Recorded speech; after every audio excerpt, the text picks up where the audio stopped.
পৃথিবীর জমিনে পুরুষ পুরুষের সঙ্গে যৌন মিলন করে নাই, নারী নারীর সঙ্গে যৌন মিলন করার কোনো অভ্যাস ছিল না।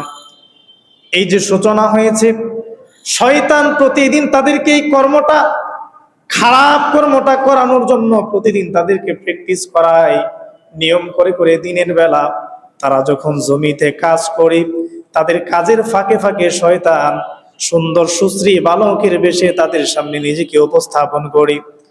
পুরুষ হয়ে নারীর মতো অঙ্গভঙ্গি করতেছে, পুরুষ হয়ে নারীর মতো কথা বলে, পুরুষ তারপরও নারীর পোশাক পরিধান করে তাদের সামনে যখন আসে, তারা তখন ওই পুরুষের প্রতি আকৃষ্ট হয়ে যায়। পুরুষের প্রতি আকৃষ্ট হয়ে গিয়ে প্রতিদিন নিয়ম করে তারা শয়তানের সঙ্গে যৌন মিলন করে, পুরুষ হয়ে পুরুষের সঙ্গে যৌন মিলন করে। নাউযুবিল্লাহ। তাফসীরের কিতাবের মাঝে আসছে, ততদিন পর্যন্ত শয়তান আসা বন্ধ করেন নাই যতদিন শয়তান ওই ধারণা করেছে যে আমি যদি চলে যাই তারপরও তারা আমাকে না পেলে তারা নিজেদের মধ্যে এরকম খারাপ কাজ করবে, যৌন মিলন করবে। যতদিন পর্যন্ত এই খারাপ অভ্যাসটা তাদের অভ্যাসে পরিণত হয়ে না গেছে, ততদিন পর্যন্ত শয়তান নিয়ম করে তাদের কাছে আসতেন এবং তাদের সঙ্গে সে যৌন মিলন করতেন। শয়তান যখন দেখলেন তারা অভ্যাসে পরিণত হয়ে গেছে, এখন শয়তান না আসলেও তারা নিজেদের মাঝে এরকম খারাপ কাজটা করবে, তখন একদিন হঠাৎ করে শয়তান আসা বন্ধ করে দিয়েছেন। শয়তানকে যখন তারা পায় না, প্রতিদিন সুন্দর যুবকের বেশে একটা মানুষ আসে, তাদের সঙ্গে খারাপ কাজ করে আবার চলে যায়। হঠাৎ করে আসা যখন বন্ধ হয়ে গেছে, যেহেতু অভ্যাসে পরিণত হয়ে গেছে, এখন তাদের মাথার মাঝে তখন মাতলামি শুরু হয়েছে, নেশা হয়ে গেছে। তারা তখন এলাকার মাঝে হাটে ঘুরে ঘুরে সুন্দর সুন্দর যুবকদেরকে খুঁজে খুঁজে বের করতেন আর তাদেরকে ধরে ধরে তাদের সঙ্গে যৌন মিলন করতেন। নাউযুবিল্লাহ। এটা হচ্ছে তাদের এক নম্বর বদঅভ্যাস ছিল। দ্বিতীয়ত, আল্লাহ রাব্বুল আলামিন বলেন, ওই সাধুন গোত্রের অভ্যাস ছিল, রাস্তা দিয়ে যখন কোনো কাফেলা হেঁটে যেত, কোনো বাণিজ্যিক কাফেলা যেত, তাদেরকে ধরে ধরে তাদের সম্পদগুলো ডাকাতি করত, তাদের সম্পদগুলো আত্মসাৎ করত। তৃতীয় আরেকটা বদঅভ্যাস এই লূত আলাইহিস সালামের সম্প্রদায়ের ছিল। সেই বদঅভ্যাসটা হচ্ছে, রাত যখন গভীর হয়ে যেত, তাদের নাইট ক্লাব গুলো মাতাল হয়ে যেত, উলঙ্গ নারীদেরকে ওই নাইট ক্লাবের মাঝে নাচাতো, মদ্যপান করত, নেশা করে নারীদের সঙ্গে সারা রাত তারা নাফরমানি করতো। নাউযুবিল্লাহ।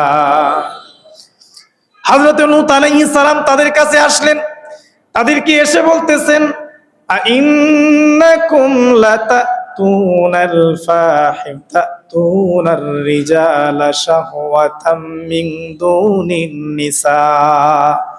তোমরা তো নারীদের পরিবর্তে পুরুষদেরকে তোমরা তোমাদের সঙ্গী বানিয়ে নিয়েছো। আল্লাহ দুনিয়াতে পুরুষের জন্য না নারী বানিয়েছেন, নারীর জন্য পুরুষ বানিয়েছেন।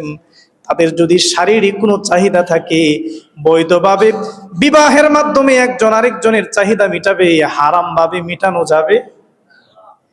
হযরত লূত আলাইহিস সালাম বলতেছেন, আল্লাহ রাব্বুল আলামিন দুনিয়ার চিরাচরিত একটা সিস্টেম চালু করে দিয়েছেন, নারী পুরুষের সঙ্গে থাকবে, পুরুষ নারীর সঙ্গে থাকবে।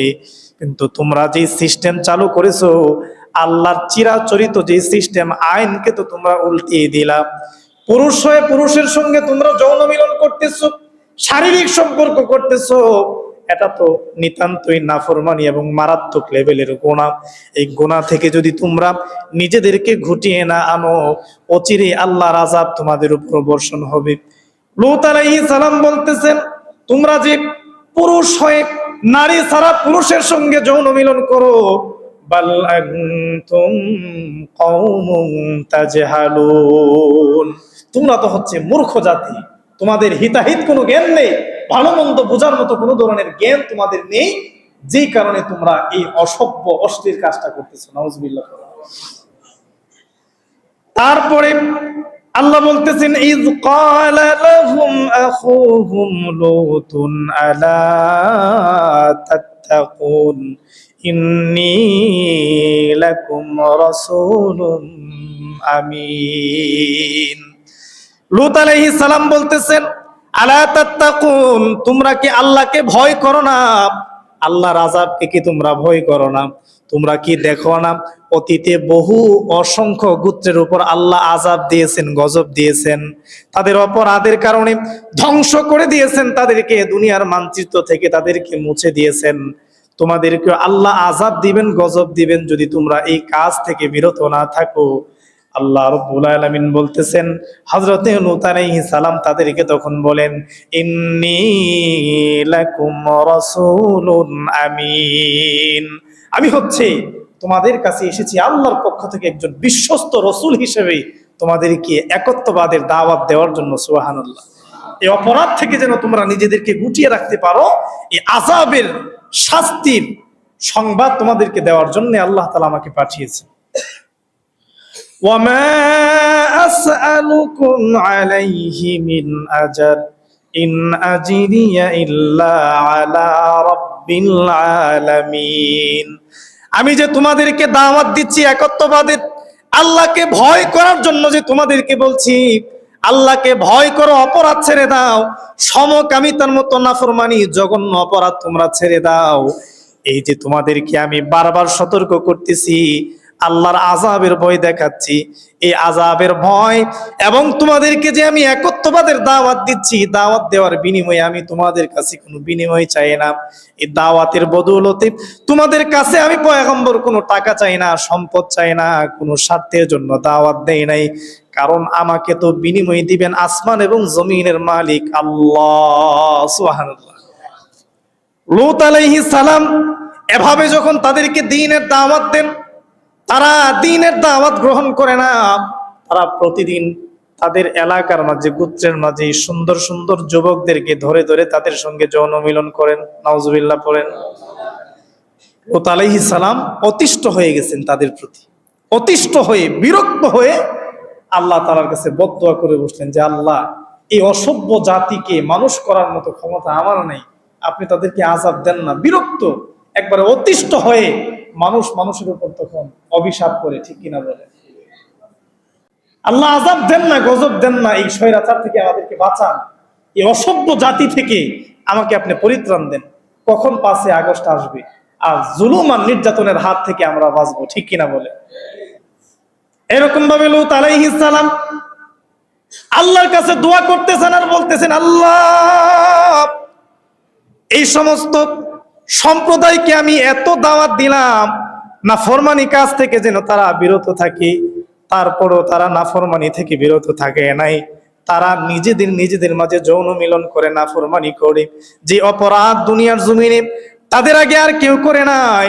পুরুষে পুরুষে যৌন মিলন করে নাই, কিন্তু এই অপরাধ তাদের মাধ্যমে সংগঠিত হয়। এত দাওয়াত দেওয়ার পরেও, আপনার আযাবের ভয় দেখানোর পরেও তারা যখন এই কর্ম থেকে নিজেকে বিরত রাখে না, আর পারতেছি না, আল্লাহ তাদেরকে গজব দেন। রব্বুল আলামিন হযরতে লূত আলাইহিস সালামের সেই দোয়াকে কবুল করে নিলেন। আল্লাহ রব্বুল আলামিন আসমান থেকে 12 জন ফেরেশতাকে নাজিল করলেন। 12 জন ফেরেশতা তাদেরকে আযাব দেওয়ার জন্য জমিনে চলে আসলেন। 12 জন ফেরেশতার ব্যাপারে আল্লাহ কুরআনুল কারীমের মাঝে সুস্পষ্ট বর্ণনা করেছেন। এই যে 12 জন আযাবের ফেরেশতা সর্বপ্রথম ফিলিস্তিনে আসলেন, বাইতুল মাকদিসে হযরত ইব্রাহিম আলাইহিস সালামের কাছে চলে আসলেন। ইব্রাহিম আলাইহিস সালামের কাছে এসে তাকে সুসংবাদ দিলেন তার সন্তান ইয়াকুব আলাইহিস সালামের। সুবহানাল্লাহ পড়েন। তারা একটা সুসংবাদ এবং একটা আযাবের দুঃসংবাদ নিয়ে আসমান থেকে নাজিল হয়েছিলেন। তারা ইব্রাহিম আলাইহিস সালামের কাছে প্রথম গেলেন, গিয়ে ইব্রাহিম আলাইহিস সালামকে সন্তান ইয়াকুব আলাইহিস সালামের সুসংবাদ দিলেন। সুবহানাল্লাহ পড়েন। ইসহাক আলাইহিস সালামের সুসংবাদ। এই যে সুসংবাদ দেওয়ার আগে ইব্রাহিম আলাইহিস সালাম তাদেরকে যখন দেখলেন যে এত সুন্দর সুন্দর 12 জন যুবক ইব্রাহিম আলাইহিস সালামের কাছে আসছে, প্রথমে ইব্রাহিম আলাইহিস সালাম তাদেরকে চিনে নাই, তারা যে আসমানি ফেরেশতা। তো ইব্রাহিম আলাইহিস সালামের একটা অভ্যাস ছিল, উনি প্রতিদিন মেহমান ছাড়া একাকী খাবার খেতেন না। সুবহানাল্লাহ পড়েন। এই মেহমান নিয়ে খাবার খাওয়া এবং মেহমানদারির ব্যবস্থা করা মাঝে মাঝে, এটা ইব্রাহিম আলাইহিস সালামের একটা সুন্নাহ। সুবহানাল্লাহ। তো ওনার চিরাচরিত অভ্যাস, উনি কোনোদিন মেহমান ছাড়া খাবার খেতেন না। আর আমাদের সমাজের অভ্যাস কি? মেহমান দেখলে আমাদের বিরক্ত লাগে, ঠিক কিনা বলে?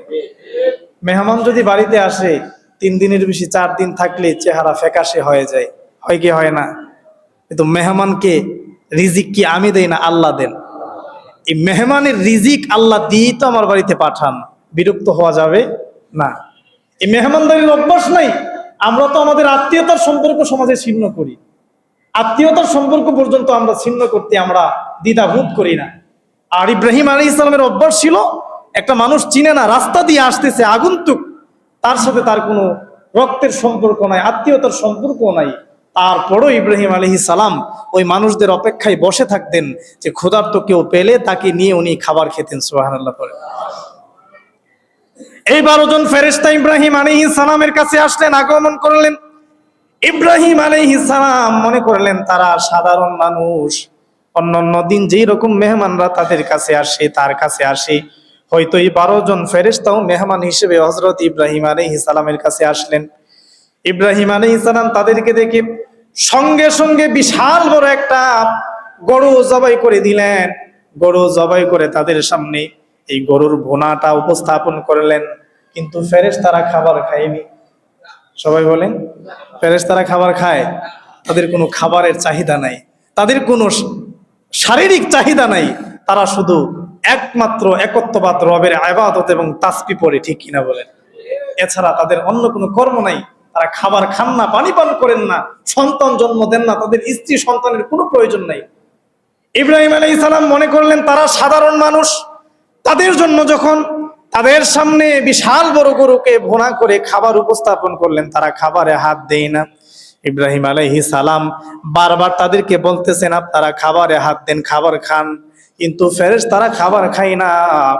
ওই যুগে একটা অভ্যাস ছিল, কেউ যদি কোনো মেহমান যদি খাবার না খেত, কারো সামনে খাবার উপস্থাপন করা হলে সেই খাবারে না ধরলে, খাবার না খেলে, এটা একটা অশনি সংকেত ছিল, খারাপ সংকেত, যে কেউ যদি মেহমানের খাবার গ্রহণ না করে মনে করতে হবে সে তার ক্ষতি করতে আসছে।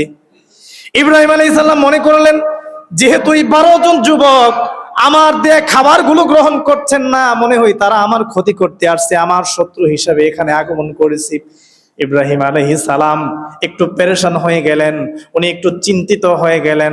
এবার ফেরেশতারা ইব্রাহিম আলাইহিস সালামকে সান্ত্বনার বাণী শুনিয়ে দিয়ে বললেন, পয়গম্বর ইব্রাহিম, পেরেশানির কোনো কারণ নাই, টেনশনের কোনো কারণ নাই, আমরা দুনিয়ার কোনো সাধারণ মানুষ না, আসমান থেকে আল্লাহ রাব্বুল আলামিন আমাদেরকে পাঠিয়েছে। ফেরেশতারা বলতেছেন, পয়গম্বর আপনি চিন্তিত হবেন না, আপনার খাবার আমরা খাচ্ছি না, আমরা ফেরেশতারা তো খাবার খাই না, আল্লাহ আমাদেরকে কিছু আল্লাহর কাজ সম্পাদন করার জন্য আসমান থেকে পাঠিয়েছেন, আমরা আসমানের ফেরেশতা। সুবহানাল্লাহ পড়ে। ইব্রাহিম আলাইহিস সালাম বললেন, বুঝলাম তোমরা আসমানের ফেরেশতা, কেন আসছো আমার কাছে, কোন কারণে আসছো?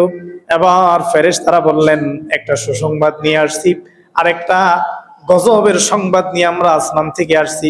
সুসংবাদরা হচ্ছে আল্লাহ রাব্বুল আলামিন আপনাকে একটা নেককার সন্তান দুনিয়াতে দান করবেন। সুবহানাল্লাহ পড়েন। আপনাকে একটা নেককার সন্তান দিবেন, আপনার নেককার সন্তানের সুসংবাদ দেওয়ার জন্য আপনার কাছে এসেছি। 2 নাম্বার, আরেকটা কাজ করার জন্য আল্লাহ আসমান থেকে আমাদেরকে জমিনে পাঠিয়েছেন। সেই কাজটা হলো আপনার পার্শ্ববর্তী যে রাষ্ট্র জর্ডান, জর্ডানের মাঝে সাদুম নামক যে একটা গোত্র আছে, যে গোত্রের ভেতরে আপনার ভাতিজা লূত আলাইহিস সালামকে আপনি পাঠিয়েছেন তাদেরকে দ্বীনের দাওয়াত দেওয়ার জন্য। লূত আলাইহিস সালামের সম্প্রদায় তারা সমকামিতায় লিপ্ত, রাস্তাঘাটে মানুষের সম্পদগুলো তারা আত্মসাৎ করে, ডাকাতি করে, রাতের বেলা নাইট ক্লাবে তারা নাফরমানি করে, গুনার কাজে তারা লিপ্ত থাকে। এই 3টা অপরাধের কারণে লূত আলাইহিস সালাম তাদেরকে বারবার সতর্ক করেছেন, কিন্তু তারা লূত আলাইহিস সালামের সেই কথা শোনেন নাই। তারা বারবার নাফরমানিতে লিপ্ত হয়েছে, তারা প্রতিদিনই এই সমস্ত যৌন কাজে লিপ্ত হয়, সমকামিতার মাঝে লিপ্ত হয়। লূত আলাইহিস সালাম আল্লাহর দরবারে বদদুয়া করেছেন, আল্লাহ তাদেরকে আপনি আযাব আর গজব দিয়ে ধ্বংস করে দেন। আল্লাহ লূত আলাইহিস সালামের দোয়া কবুল করে এই সম্প্রদায়কে ধ্বংস করার জন্য আমাদেরকে আসমান থেকে পাঠিয়েছেন। সুবহানাল্লাহ। ফেরেশতারা বলতেছেন, পয়গম্বর আপনি পেরেশান হবেন না, আপনি টেনশন করবেন না, চিন্তিত হবেন না, আমাদেরকে পাঠিয়েছেন ওই আপনার পার্শ্ববর্তী যে রাষ্ট্র জর্ডান, এই জর্ডানের সাদুম গোত্র এবং আরো যে 5টা বড় বড় গোত্র আছে, তাদেরকে ধ্বংস করার জন্য, কারণ তারা সমকামিতায় লিপ্ত। নাউজুবিল্লাহ করেন। ইব্রাহিম আলাইহিস সালামের মন তো ছিল একটু নরম। উনি বারবার এই ফেরেশতাদেরকে বলছেন যে তোমরা তাদেরকে আরেকটু সুযোগ দাও না, আল্লাহকে আমি দরখাস্ত করি আল্লাহ আরেকটু সুযোগ দেওয়ার জন্য। কিন্তু আল্লাহ তাআলা আযাব যেহেতু নির্ধারিত করে ফেলেছেন, এক পিছু হটার কোনো সুযোগ নাই। আল্লাহর কাছে ইব্রাহিম আলাইহিস সালাম দরখাস্ত করলেন, আল্লাহ এই যে লূত আলাইহিস সালামের সম্প্রদায় এত বড় বড় মারাত্মক লেভেলের নাফরমানিতে লিপ্ত, আপনি তাদেরকে আরেকটু সুযোগ দেন ভালো হওয়ার জন্য।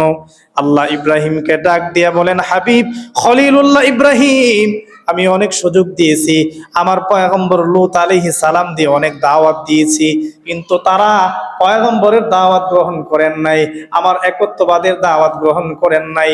গ্রহণ না করার কারণে আমি আল্লাহ তাদের উপর আযাবকে বরাদ্দ করে দিয়েছি। নাউজুবিল্লাহ।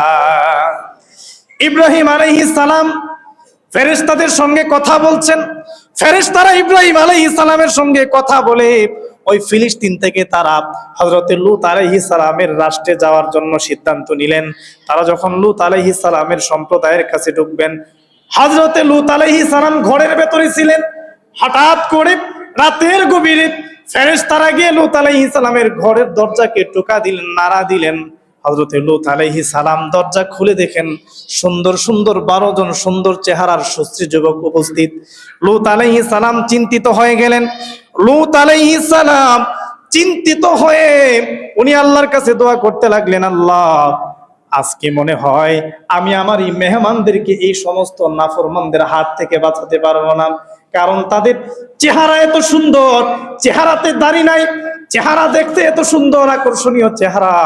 আর আমার সম্প্রদায়ের বদভ্যাস হচ্ছে যে সমস্ত যুবকদেরকে সুন্দর দেখে তাদেরকে ধরে ধরেই তাদের সঙ্গে অপকর্ম করে। নাউজুবিল্লাহ। লূত আলাইহিস সালাম আল্লাহর কাছে ফরিয়াদ করতেছেন, আল্লাহ আজকে এই যুবকদেরকে আমি মনে হয় বাঁচাতে পারবো না, তারা আমার মেহমান, আমার ঘরের তারা মেহমান, আমি তাদেরকে আজকে তাদের হাত থেকে বাঁচাতে পারবো না। এভাবে যখন লূত আলাইহিস সালাম চিন্তিত হয়ে চেহারা ফ্যাকাশে হয়ে গেলেন, তখন আল্লাহ রাব্বুল আলামিন ফেরেশতাদেরকে বললেন, তাদেরকে জানিয়ে দাও আমার পয়গম্বর যেন কোনো ধরনের টেনশন না করে, কোনো পেরেশানি যেন না করে, আমি আল্লাহ আমার পয়গম্বরের সমস্ত পেরেশানি আর টেনশনকে দূর করার জন্য, আযাব আর গজব দেওয়ার জন্য তোমাদেরকে জমিনে নাজিল করে দিয়েছি। সুবহানাল্লাহ। লূত আলাইহিস সালাম উনি চিন্তিত হলেন। চিন্তিত হয়ে উনি দোয়া করতেছেন যে আল্লাহ আমার তো শক্তিও নাই, আমি যে তাদের এই বিশাল বড় একটা কুচক্র তাদের হাত থেকে সুন্দর যুবকদেরকে বাঁচাবো, আমার তো শক্তিও নাই, আমি আজকে কি করব। তখন ফেরেশতারা লূত আলাইহিস সালামকে বললেন, পয়গম্বর আপনি টেনশন করবেন না, এই সমস্ত দুষ্ট মানুষ তারা আপনার পর্যন্ত পৌঁছাতে পারবে না। সুবহানাল্লাহ পড়েন। কারণ আমরা দুনিয়ার সাধারণ কোনো মানুষ না, আমরা আসমান থেকে নাজিলকৃত আল্লাহর ফেরেশতা। সুবহানাল্লাহ পড়েন। লূত আলাইহিস সালাম উনি মেহমানদেরকে নিয়ে যখন, ফেরেশতাদেরকে নিয়ে যখন ঘরে কথা বলছেন, ওই অবস্থায় লূত আলাইহিস সালামের স্ত্রী ছিলেন বেদিন, কাফের মুশরিক। সে লূত আলাইহিস সালামের ধর্ম গ্রহণ করে নাই। দুইজন পয়গম্বরের স্ত্রী বেদিন ছিলেন, তাদের কথা আল্লাহ তাআলা কুরআনুল কারীমে বলেছেন। একজন হচ্ছে হযরত নূহ আলাইহিস সালামের স্ত্রী, আরেকজন হচ্ছে হযরত লূত আলাইহিস সালামের স্ত্রী। তারা মুশরিক ছিলেন, তারা পয়গম্বরের দাওয়াত গ্রহণ করেন নাই। লূত আলাইহিস সালামের স্ত্রী যখন দেখলেন যে ঘরের ভেতরে এত সুন্দর সুন্দর 12 জন যুবক আসছে, উনি গোপনে গিয়ে ওই দুষ্ট যে একটা চক্র যারা সমকামিতায় লিপ্ত, তাদের কাছে গিয়ে সংবাদ দিলেন যে যাও, আমাদের ঘরে লূত আলাইহিস সালামের ঘরের ভেতরে 12 জন সুন্দর সুন্দর যুবক আসছে, তোমরা যদি তোমাদের মানসিক, তোমাদের শারীরিক উদ্দেশ্য হাসিল করতে চাও, তোমরা তাদেরকে গিয়ে পাকড়াও করো। নাউজুবিল্লাহ পড়ে। তারা যখন এই সংবাদ পেল, তারা হুমড়ি খেয়ে হযরত লূত আলাইহিস সালামের ঘরের দরজাতে কড়া নাড়তে শুরু করলেন। লূত আলাইহিস সালাম আতঙ্কিত, উনি বলছেন যে আমি এখন কি করব, আল্লাহ আমার তো সাহায্যকারী কেউ নেই আপনি ছাড়া। তখন ফেরেশতারা বললেন, পয়গম্বর লূত আপনি চিন্তিত হবেন না, আল্লাহ এই সমস্ত অসভ্যদেরকে আযাব এবং গজবের মাধ্যমে ধ্বংস করার জন্য আমাদেরকে পাঠিয়েছেন। সুবহানাল্লাহ। লূত আলাইহিস সালাম যখন চিন্তিত হলেন, ফেরেশতারা এই কথা বললেন। এই কথা বলার পরে সমস্ত কুচক্রী মহল তারা দরজাতে করাঘাত করতেছেন, দরজা ভেঙে ফেলবে এই উপক্রম। লূত আলাইহিস সালাম তখন তাদেরকে বলতেছেন যে তোমরা এই সমস্ত কর্মকাণ্ড না করে আমার ঘরে আমার কিছু মেয়ে আছে, আমার মেয়েদেরকে তোমরা নিয়ে যাও, এই মেয়েদেরকে বিয়ে করে তাদের সঙ্গে তোমরা শারীরিক সম্পর্ক করো, তারপরও এই অপকর্মটা, এই অসভ্য কাজটা তোমরা করিও না। একটা পয়গম্বর কতটুকু অসহায় হলে এই সমস্ত দুষ্টদেরকে বলে এই কথা যে আমার মেয়েদেরকে তোমরা নিয়ে যাও, নিয়ে তাদেরকে বিয়ে করো এবং তাদের সঙ্গে তোমরা শারীরিক সম্পর্ক করো। এই কথাগুলো যখন লূত আলাইহিস সালাম বলছেন, তখন ফেরেশতারা হযরতে লূত আলাইহিস সালামকে বললেন, পয়গম্বর লূত, আপনি যে আপনার সম্প্রদায়ের বিরুদ্ধে বদদুয়া করেছেন, আজকে রাত হচ্ছে সেই আযাবের রাত। আপনি আপনার মেয়েদেরকে নিয়ে ফজরের আগে আগে এই সাদুম নামক এলাকা থেকে দূরে চলে যান। সুবহানাল্লাহ বলেন। কারণ ফজরের আগে আল্লাহ তাদের উপর আযাব দিবেন, গজব দিবেন। লম্বা ইতিহাস মুহতারাম হাজিরিন। তো এই লূত আলাইহিস সালাম উনি ওনার মেয়েদেরকে নিয়ে ওই সাদুম এলাকা থেকে যখন চলে যাচ্ছেন রাতের বেলা, তাফসীরের কিতাবে আসছে ওনার স্ত্রী ওনার সাথে যাচ্ছিলেন, এক বর্ণনায় আসছে। আরেক বর্ণনায় ফেরেশতারাই নিষেধ করেছেন যে আপনার স্ত্রীকে আপনার সাথে নেওয়া যাবে না, আপনার স্ত্রীকে ব্যতীত আপনার মেয়েদেরকে নিয়ে আপনি এখান থেকে চলে যান, কারণ আপনার স্ত্রী ওই অপরাধীদের সাথে এখানে গজবে পতিত হবে। হযরত লূত আলাইহিস সালাম ওনার সন্তানদেরকে নিয়ে যখন এই সাদুম নামক গোত্র ত্যাগ করছেন, ত্যাগ করার সময় ফেরেশতাদের আদেশ ছিল যে আপনারা পেছনের দিকে তাকাবেন না, পেছনের দিকে তাকালেই সম্প্রদায়ের প্রতি আপনার মায়া জাগবে, মহব্বত জাগবে যে আমার উম্মত ধ্বংস হবে আজকে, আপনি আবার ফিরে আসতে চাবেন। এই কাজটা যেন না হয়, আপনার অন্তরে যেন মায়া না জন্মায়, আপনি পেছনের দিকে না তাকিয়ে সোজা সামনের দিকে তাকিয়ে এই জনপদ তাড়াতাড়ি আপনি ত্যাগ করেন। লূত আলাইহিস সালাম এই জনপদ ত্যাগ করে চলে গেলেন। 12 জন ফেরেশতা তারা আযাব দেওয়ার জন্য প্রস্তুত। ওই দিক দিয়ে হযরত জিবরাইল আলাইহিস সালামকে আল্লাহ আদেশ করলেন, যাও তুমি গিয়ে পুরা সাদুম এবং আশপাশের যে আরো 5টা গোত্র আছে এই গোত্রকে তোমার হাতের তালুতে নিয়ে আসমানের উপরে নিয়ে আসো। সুবহানাল্লাহ বলে হযরত জিবরাইল আলাইহিস সালাম ওনার হাতের তালুতে করে পুরা লূত আলাইহিস সালামের গোত্রকে আসমানের উপরে নিয়ে একবারে উল্টে দিয়ে জমিনের নিচে দাবিয়ে দিয়েছেন। নাউজুবিল্লাহ বলে ধ্বংস করে দিয়েছেন তাদেরকে, পৃথিবীর মানচিত্র থেকে তাদেরকে মুছে দিয়েছেন।